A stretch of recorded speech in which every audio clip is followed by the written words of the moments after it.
And I think we came to a lot of conclusion and conclusions. And there's very little difference in what we're looking at and where we want to be, where we want to go. And so I just want to thank you for spending time. I know you're going to be over here for a couple of days, and maybe we'll be surprising us on New Year's Eve. That'll be fine. Well, thank you. And it's wonderful seeing you and Sarah and your whole group. Very talented group. We've done very good work together, and it'll continue. So thank you very much, baby. Thank you. Thank you very much. Thank you, Mr. President. Thank you. Iraq. And all of a sudden, Iran had the whole Middle East all to itself. Well, President Trump has broken so many conventions to the surprise of people, and then they figure out, oh, well, maybe, he was right after all. So we decided to break a convention too, or create a new one, and that is to award the Israel Prize, which in almost our 80 years, we've never awarded it to a non-Israeli, and we're going to award it this year to President Trump. This was announced formally over lunch by our Minister of Education, who's responsible for the Israel Prize.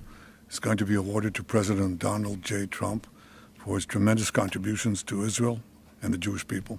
Under budget and ahead of schedule. And they wanted it for 150. Well, we talked about Hamas and we talked about disarmament.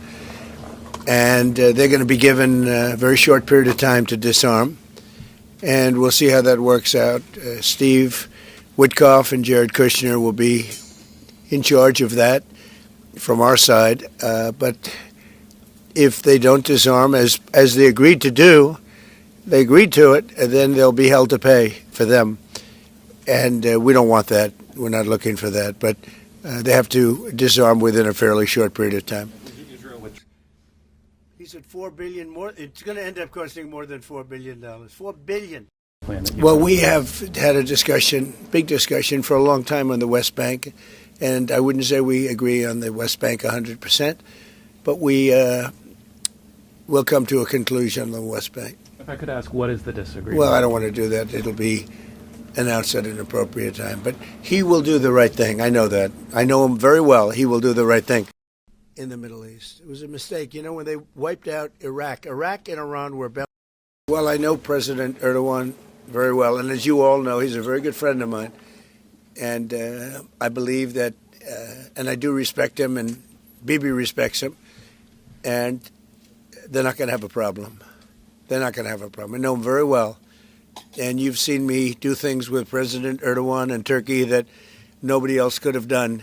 We're not going to have a problem. He's done a fantastic job. I'm with him all the way. I'm with Bibi all the way. Nothing's going to happen. But those people aren't doing so well.